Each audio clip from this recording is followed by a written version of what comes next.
when you start getting to that 6 or 7 year mark, people need something that allows them to really stretch themselves and think creatively and not be so prescriptive about what you're asking them to do. I feel like this ties right into your topic of building trust because your individual contributors know that you've got their back and you're thinking about their long-term life cycle and their needs as an elder employee.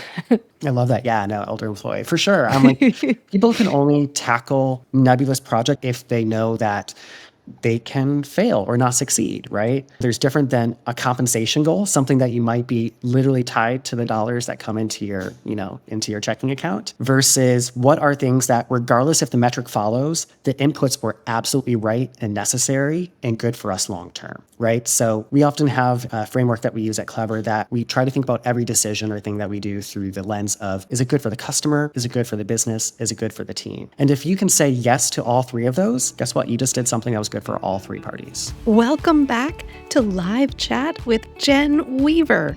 I'm so glad you're here.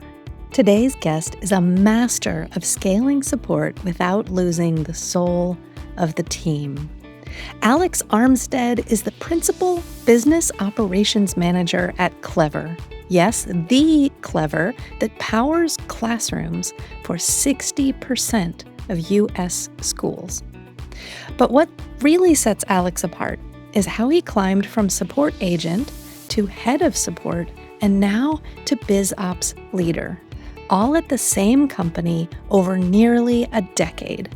Plus, he's a super dynamic speaker and has amazing strategies for building psychological safety on support teams. In this episode, we dig into how Alex builds trust-first leadership cultures, helps senior ICs grow without needing to manage people, and uses systems like peer QA, anonymous Q&As, crucial, and postmortems to turn psychological safety into a strategic advantage. Whether you're a support leader, an aspiring ops pro, or just someone who wants your team to actually enjoy working together, this episode is for you. And remember, this podcast is sponsored by SupportMan, which connects Intercom to Slack and uses AI to give agents feedback and surface problems in real time. Let's dig in. Welcome. I'm so excited to have you here. Would you just introduce yourself a little bit? Yeah, hi, Jen. Thanks for having me. Hi. My name is Alex Armstead. I am a business operations professional. I work at a company called Clever, which is in the K through 12 education tech space. I've been at the company for almost 9 years, so really love the company, loved what I do and where I get 9 years. 9 years. It's crazy. I'm a unicorn in the tech world. Started my career actually as a support professional. Well, actually started as a high school band and orchestra teacher. So hard That's pivot. Great. Well, it's K through 12 education. Right? Exactly. Yes, exactly. So moved into the tech space as a support agent, ended up really loving that space and moved into management, and then really realized I had an affinity and a passion for supporting people behind the scenes internally, which BizOps gets to do every day, and instead of unlocking support for external customers, I'm basically the support team for our internal customers here at Clever. That's really cool. And I think that connects the dots for us, right? Because our listeners are support managers and customer services teams. And so you are essentially supporting those teams. Am I getting that right? Exactly. My business partners, the people on my teams, they bring me problems and I'm there to come and bring solutions. It might be a recommendation. It might be a new process. It could be data to help unlock maybe a question that they have. But in the end, it's the same line of work, little puzzles every day. It's just an internal versus an external stakeholder. Yeah. And you describing your history has me thinking I could do 10 podcast episodes with you because especially right now with AI taking a lot of support jobs, I think people more and more, or actually, let me say it this way, with AI taking the easier support conversations, a lot of people in support are looking to get more advanced and to specialize and maybe move into ops like you have. But I don't think that's what you're here to talk about today. Maybe another time. What is the process that you'd like to share with us? Yeah, so today I would love to talk about how you build a really psychologically safe organization and build relationships between leadership and individuals to really unlock, I think, what you're talking to there, which is a more advanced organization and just a more mature organization in how you serve your customers every day. That's fantastic. So I know you have some steps worked up for us. You have some ideas. What's so if you're just starting out on this journey, what's the first thing that you would do to start building that team? The first thing is you got to hire the right people. And by people, I mean that leader. I think so often, especially in tech, we see, especially at smaller companies, people that bring in people that are really good at their functional expertise, but aren't necessarily the greatest people leaders themselves. Meaning, who are those people that would be an amazing person to work for, regardless of the job function? Hopefully, you want that person that also knows how to bring the best support possible for customers. I think that brings up for me a thing I've heard a lot is you can teach technical skills, but people skills are harder to teach, and it's important to hire for those. So how do Absolutely. you do that? How like what's the key to finding those people? So I think first and foremost, it's a lot about your interview process and how you actually bring that, you can describe that role in the job description. All the time we see a lot of qualifications about hitting KPIs or being able to maybe wrangle your Zendesk or Intercom instance, but not nearly enough do you see something about developing talent, creating an engaged and excited team, with long retention. I think those just line items in the JDs are often missing, but are really critical to finding someone that is people first and not just process and support first. Yeah, so that starts with the job description and it starts with leadership. And then from there, you're hiring the rest of the team for that people centered perspective. Absolutely. I think the second thing is once you have someone in seat, like we often have expectations of what someone needs to be doing in their role when it comes to individual contributors. And I think often when you're coming in a leadership role, I have that 90-day plan, right? How are you going to integrate with your team in the first 90 days? And how are you going to make sure that that team is set up for success? Often at a company, we see that there are consistent expectations for individual leaders at the company, so ahead of this group or that function. However, there's not often definitions that are consistent and have a very clear expectation of what the company's ethos and expectations is for a manager. So what do we expect of a leader or of a model or someone who is a great coach, regardless if they're in engineering, finance, or in support? So this is really a company-wide effort to set expectations for people centricity or Exactly. I'm like, good leadership does not foster itself within a silo, right? Like, I need you, Jen, like, because I'm not going to have an answer to everything at my company, right? I'm going to go into that leadership channel in Slack and ask a question when I have something that maybe I'm just not good at. Or I don't know how to necessarily guide someone through that friction point or that pain point that they have, right? But if I can lean on all the other leaders at my company who are also people centric and are just wanting everyone to be successful professionals that want to stay at that company as long as possible, that is going to allow me to have that community that we often find and support external of our own companies, right? Like look at all of our communities that we build around support leadership. I love that they exist, but I want everyone to have that same leadership community within their own company as well.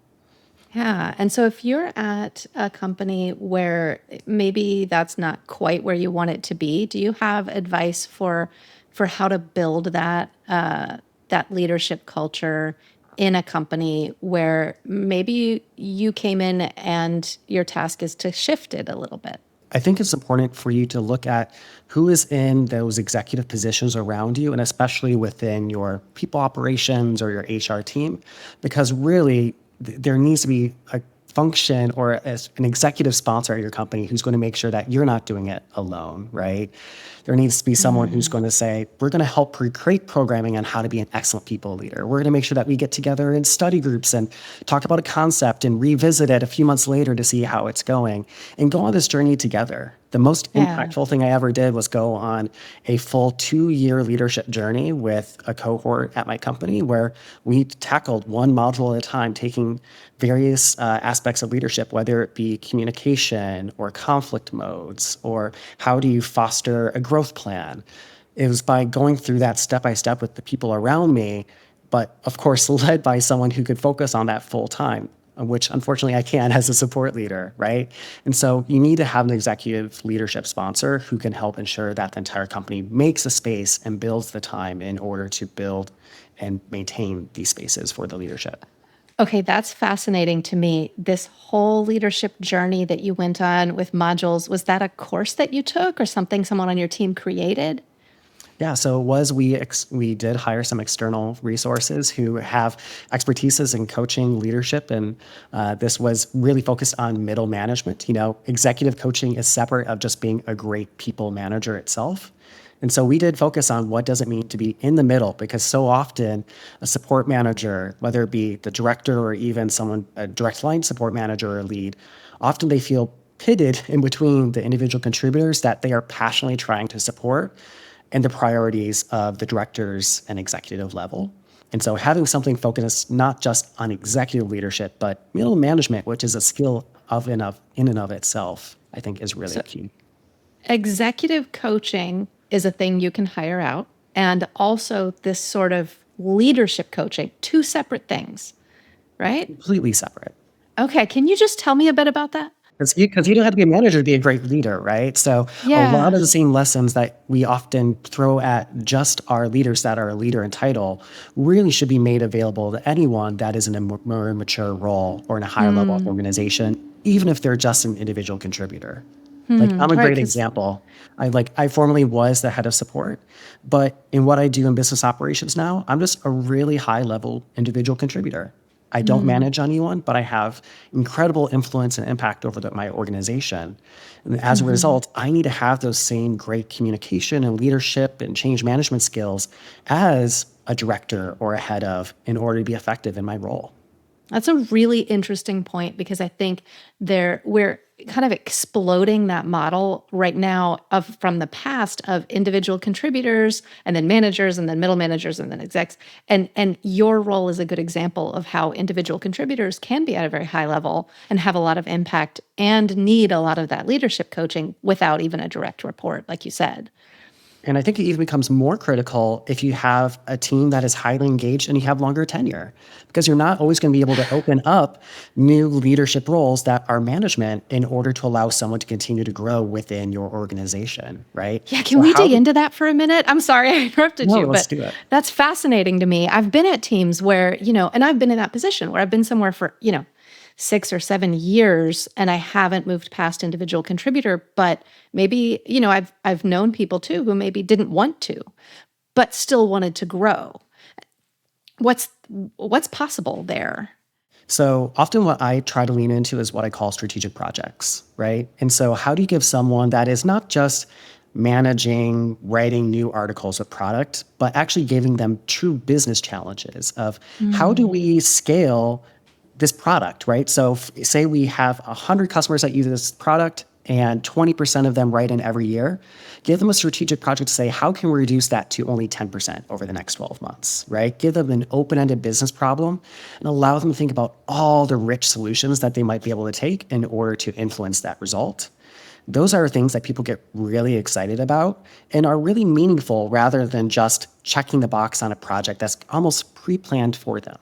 Yeah, I'm meaningful not because it affects revenue, right? exactly. And I'm not Yeah. saying that we don't need people doing those more entry level projects that are checking the boxes, keeping things up to date. Those are absolutely mission critical to keeping the lights on and customers happy.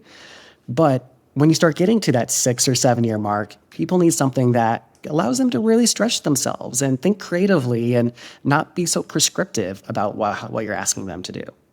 I feel like this ties right into your topic of building trust because your individual contributors know that you've got their back and you're thinking about their long-term life cycle and their needs as an elder employee.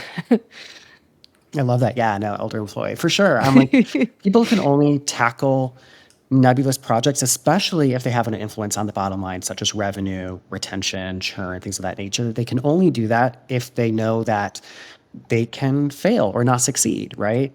I often talk about things all the time. There's different than a compensation goal, something that you might be literally tied to the dollars that come into your, into your checking account, versus what are things that, regardless if the metric follows, the inputs were absolutely right and necessary and good for us long term, right? So we often have a framework that we use at Clever that we try to think about every decision or thing that we do through the lens of, is it good for the customer? Is it good for the business? Is it good for the team? And if you can say yes to all three of those, it's okay if you actually fail when it comes to the metric, because the systems that you set up, the processes that you create, the data that you get as a result, all informs how you're going to adapt in the future. But you just set yourself up with a great base point to start, and you're better than when you started, because guess what? You just did something that was good for all three parties. I love that. That's fantastic. And so, and it highlights too how something can be good for the customer, but not good for the business. Like if you decide to give away your product for free, right? And then the business doesn't exist. Ultimately, that's not good for the customer anymore. And so they're all kind of these levers that have to work together. Absolutely. And sometimes that is a difficult skill to teach to support agents because they have so much ethos for people that are on the front line. Yes. So zooming out and thinking about the actual business impact and what we need to accomplish for whether it be your private equity partners, it could be just people that are shareholders.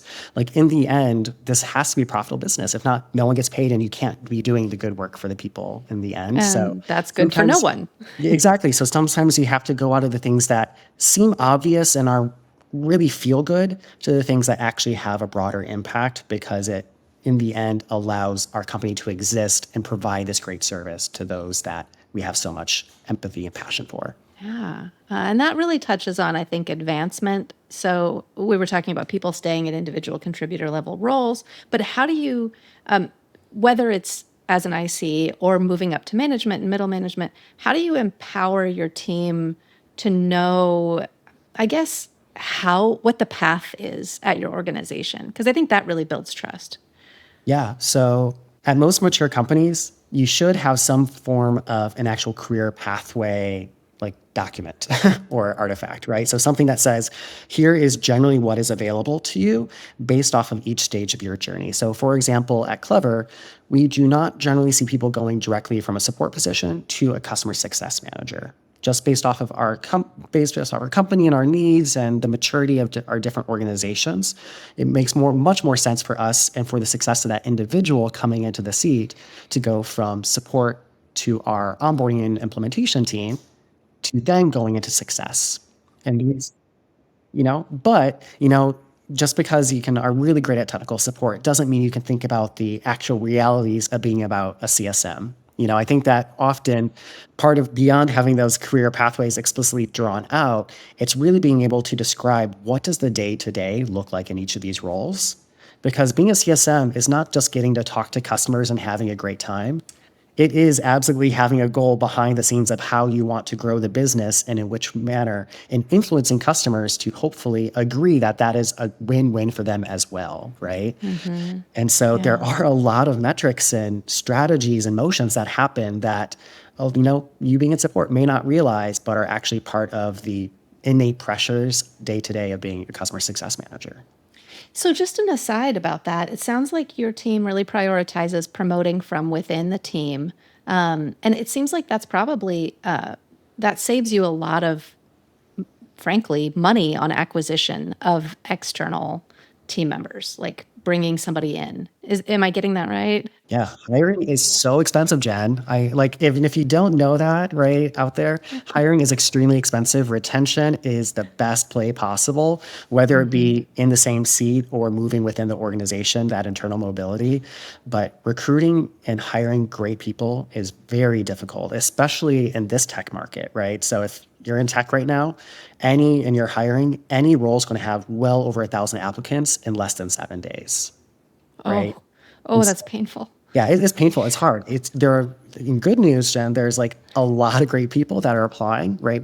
There's a tremendous talent pool that you get to pull from, but it takes time and money and energy on both sides of the spectrum in order to get someone in seat. And so for us, we really do love promoting from within because we do want long-term retention. The relationships and the product knowledge and everything else that you bring from each and every role allows you to scale into that next role even faster, right? I Hmm. think so often we focus solely on just the product knowledge. Well, being a great success manager, if we keep using that position, it takes more than just knowing the product and what it can do for a customer. You also need internally to have relationships with people in product and engineering and marketing, and you establish those in every single role within the organization. And if support's not getting those relationships in the organization, I encourage you as a leader to think about how you can make those available, because having that full team to support the customer, not just the support team supporting the customer, really does make a difference and an impact. So, how, if you are able to share, do you have examples of how you connect your support specialists to other teams to build that sort of cross functional knowledge?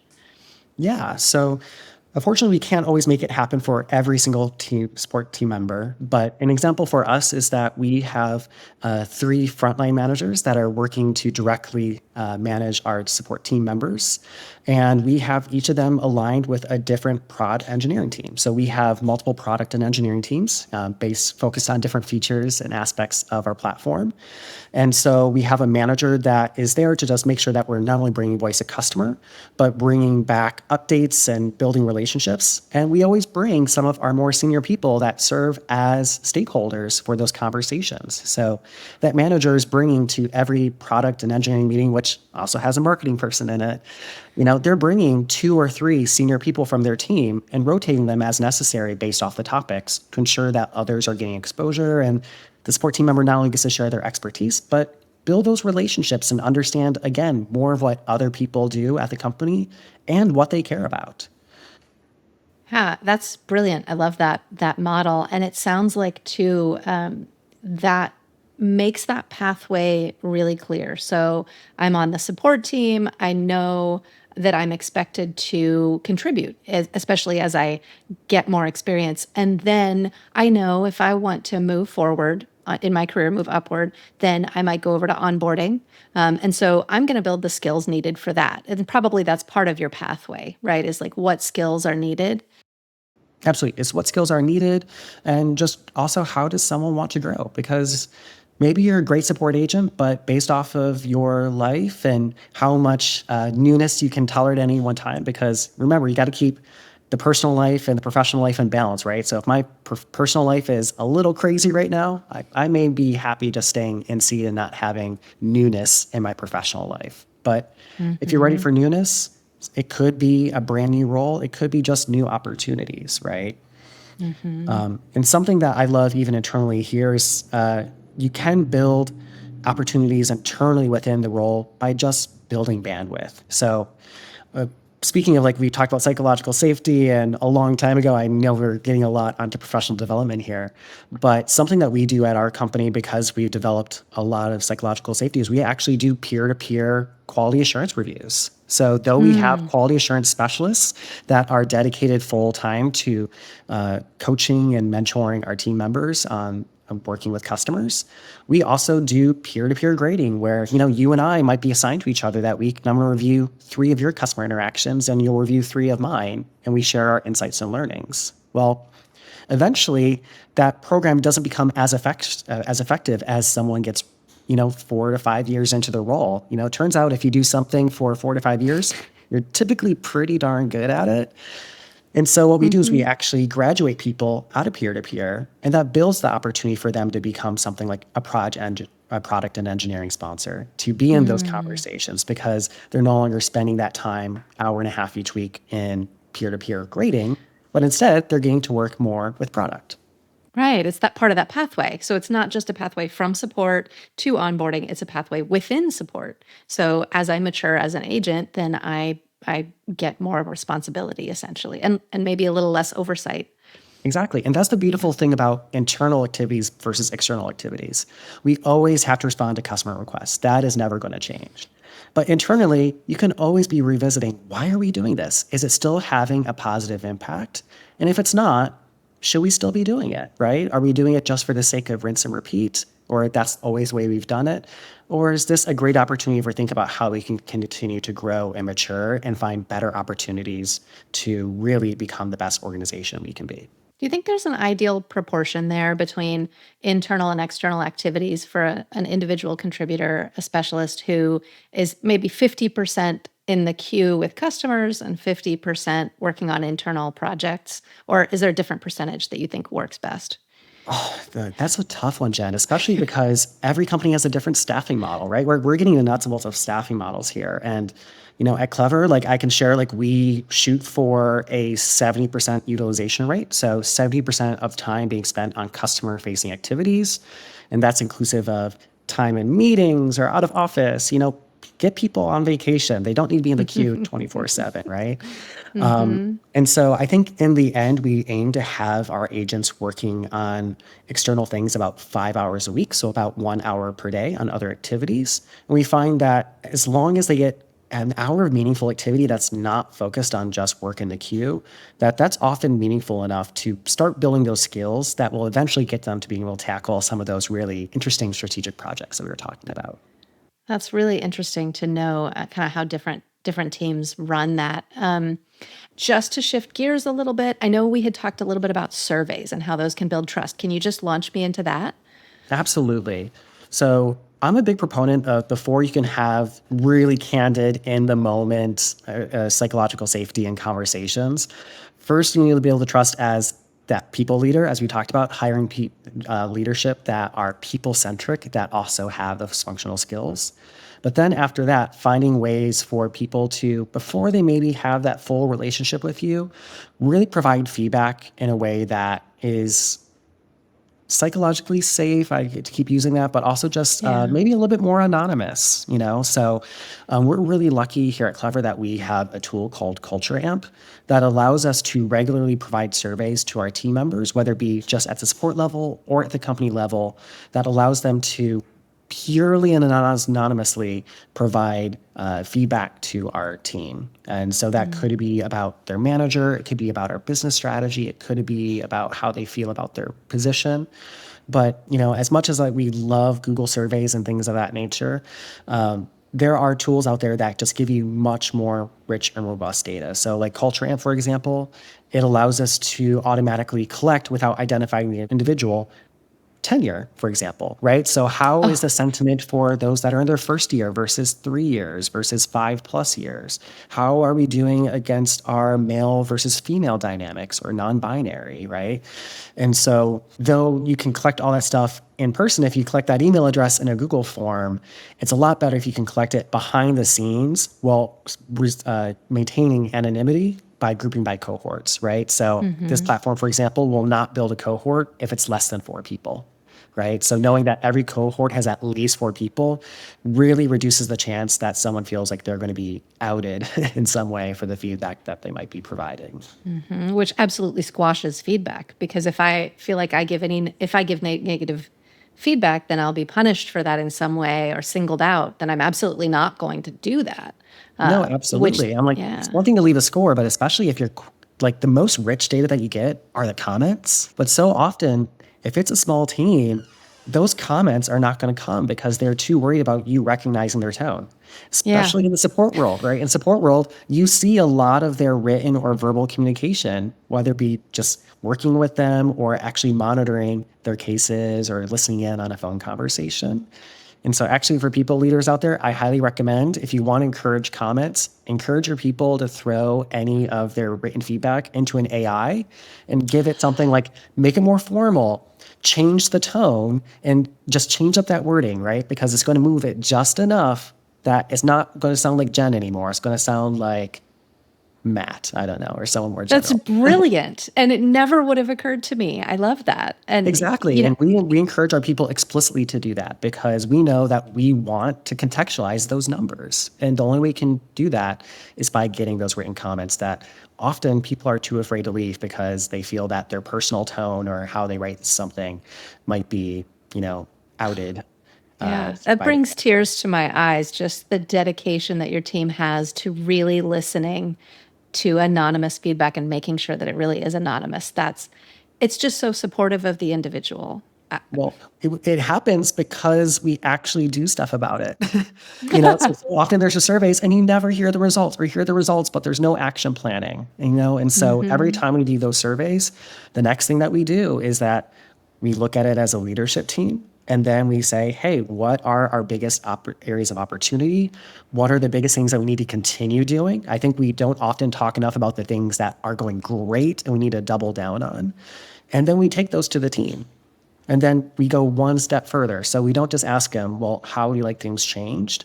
But we actually build little action planning teams. So say we have 3 themes on things that we want to work on, you know, item A, B, and C. We then have, you know, one leader as the sponsor for each of those initiatives. But we actually then bring in 3 to 4 team members that are on that action planning committee so that it is the team itself, not just management, coming up with the solutions and how we're going to move forward and make things better. Because, yeah, no, you need everyone. Like, improvement is everything. Yeah, and it sounds like that mirrors what you said earlier about product teams and a support manager bringing in 3 or 4 of their reports to help with product and on that cross-functional team. It sounds like that's a model that works really well. I really do think so because not only do you get more voices in the room, but that is a coaching moment, right? So as a manager, you're coaching team members on how to think, well, that's a great idea, but have you thought about this thing that we're going to need to tackle as a result, right? This effect, right? The cause and effect, right? Mhm. Or it's really interesting when a support team member first gives product feedback, you know, so they're constantly logging that voice of customer. Well, they may not realize how a product or engineer might think about that feedback and how they might interpret it. So actually Mhm. getting those voices in the room and hearing how different teams think, what values they bring to the table, what their priorities are, they need to experience that firsthand. I can't teach them this by just telling them, well, product wants to know how it relates to ARR, right? They because you know support team members just don't resonate with that. But what they do resonate is, hey, I know Jeremy. He's a really nice guy. He's the product manager for this area. I get to hear his words and how he thinks about it directly from him. And it just kind of is a light bulb moment for them often. Just get them in the same room, Mhm. just hearing and thinking through things in a different perspective in a way that they can't do if you just silo support team members by themselves. Mhm. It really strikes me how your efforts to build trust really seem to go hand in hand with building the support specialist's abilities and skills and cross-functional connections. Like it seems like those just really are almost the same. Exactly. I'm like, I want someone who is more than just a support agent who regurgitates answers and solves tickets. I want someone that can solve business problems. And again, it's similar to how I talk about business ops being basically a support team member, but internally, I want an agent to be the same thing. I want them to just be a universal problem solver, whether the problem is brought to them by a customer or whether it's brought by their manager as a great business problem that they can work on as a strategic project. And that's what you did, moving from support to biz ops. Exactly. You like you said, you basically do the same thing just for a different audience, different group of people Different audience, just internally. more time and more experience, right? It's by Yeah. scaffolding all those day to day and quarter to quarter experiences, and just having that exposure, those conversations with the product managers of the world that slowly allows you to tackle the bigger and bigger problems. Yeah, and I know we are coming up to the end of our time, and you have a couple more things to share with us. I think about monthly Q&As, and then also retrospectives. I think we talked about after busy seasons. Yeah, exactly. So the other 2 things that have, I think, been really pivotal for our team, just really unlocking our fullest potential is, as I mentioned, we do monthly Q&A sessions with support leadership and with the teams itself. So we actually have a really cool tool internally that we use at Clever that allows them to submit feedback, whether anonymous or their name attached. And then there's actually voting and you can add comments. And we answer those directly live in our team meeting. So we reserve 30 minutes out of our hour to just tackle those challenges straight on, and it's a little awkward at first. They sometimes wonder, like, can I ask that question? But by allowing people to upvote and submit anonymously as first, and just seeing that, hey, you can see the list of all the questions that were submitted, and we're going to answer every single one, whether it be right now verbally or following up written. Just really engenders that, hey, anything can be asked, and you can even ask things twice, right? I can't tell you the number of times at a company level, we've asked our E-team about matching 401k. Still hasn't happened, but doesn't mean we don't keep asking that question, right? And so support team members might have the same question about, hey, do we really need to be on 2 hours of support phone shifts? Or do you think you're finally going to open that third spot for a new quality assurance specialist, right? So there might be things that are, yeah, not yet, but thank you for asking, right? But in the end, there are a lot of great questions that come in. But I think too often we don't create regular forums to people to ask questions. We assume that people will bring their questions in one-on-ones. Well, there's something that is really strong about having the support of your peers around you, standing by you when you ask a question. Yeah, and I think sometimes in one-on-ones, individual contributors can feel a little bit like they're still being graded. Like I still need to impress my manager so I can get, a promotion eventually, and so that gives it a completely anonymous space for that to happen. So I love that. Yeah, It and sounds skip a level little, one-on-ones are intimidating, right? So yeah, especially if you want, and maybe the answer can't be answered by your frontline manager. Maybe it is the director or a VP that needs to answer that. Well, that's even more intimidating. Do you really want to put that time on their calendar? Do you know how you want to say it? Maybe you really just want to put it in that chat BGT and say, like, make this more clear and more concise, right? yeah, So the yeah. nice thing about having a written Q&A up front, it's not only that it's a less intimidating, but it allows both sides to prepare. The question asker gets to prepare how they want to ask it so they can be more thoughtful to make sure that they're probing for the right answer. And then also the person who wants to answer the question, they can be more thoughtful because guess what? Most leaders don't know every single answer off the cuff, right? Maybe they actually need to talk to an HR specialist about something, or talk to another, maybe their own boss, or manager, right? So Yeah. a great thing about a formalized Q&A, especially with questions asked up front, is it allows everyone to prepare and therefore to have more thoughtful engagements. And that sounds like it's really supportive of people who may be more shy or more hesitant to put their words into. I'm super eloquent with words, as you can tell right now, but like someone else who might just not feel like they could just say exactly what they need right on the spot. Or somebody who just like doesn't necessarily always speak up. It allows them to also have a voice, which I love. Exactly. Different interaction styles and Yeah. different processing styles, right? Yeah, exactly. Processing styles. I feel like we could talk about that for a whole episode. But just to make sure we get in your last amazing idea, busy seasons. And those can be really stressful for support teams, where at the end of a sprint in the queue, essentially, you kind of go, okay, what just happened? How do you run that? Yeah.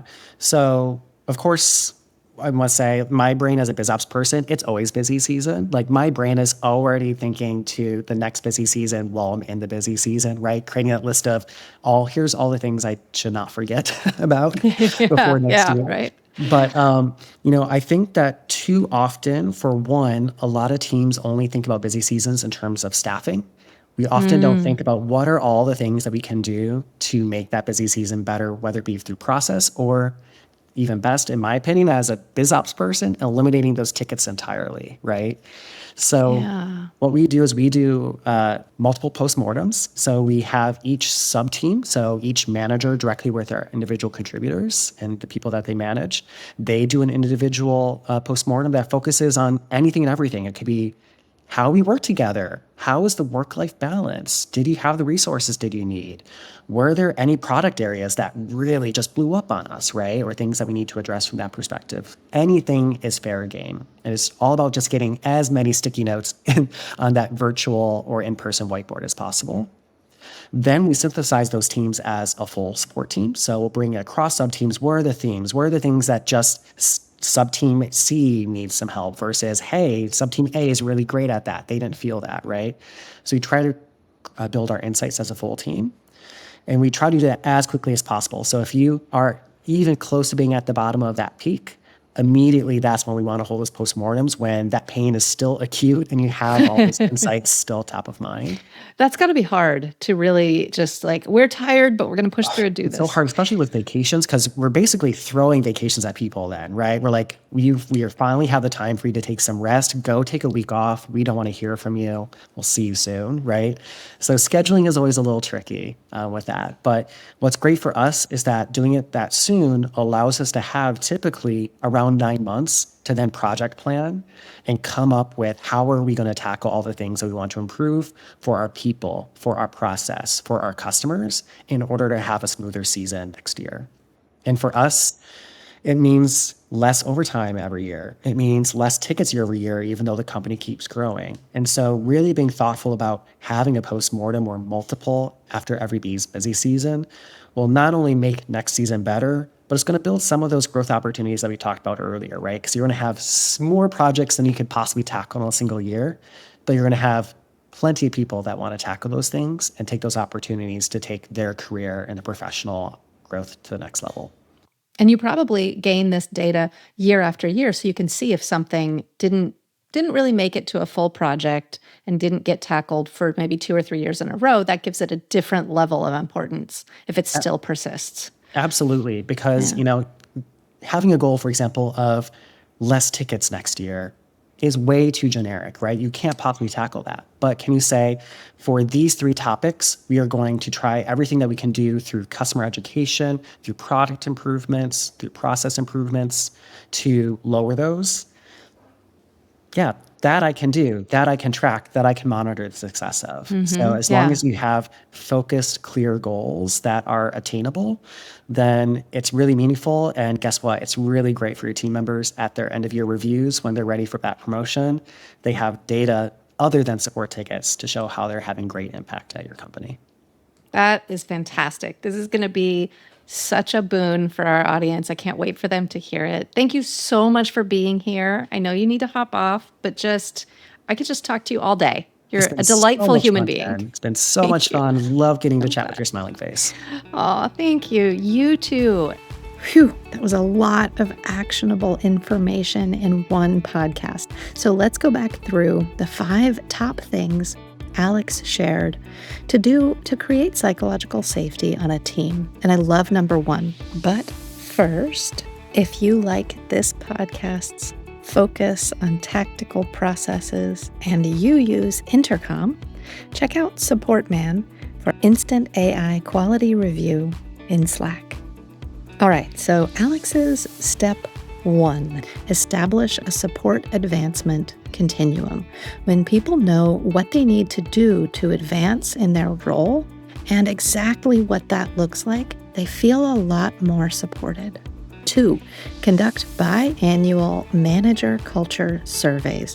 This assures that feedback doesn't just go from the top down, but also back up to managers and senior managers so that they can improve too. 3, create action plans post-survey. So you're not just gathering that information about what leaders can do better, actually acting on it. 4, host monthly Q&A sessions with leadership.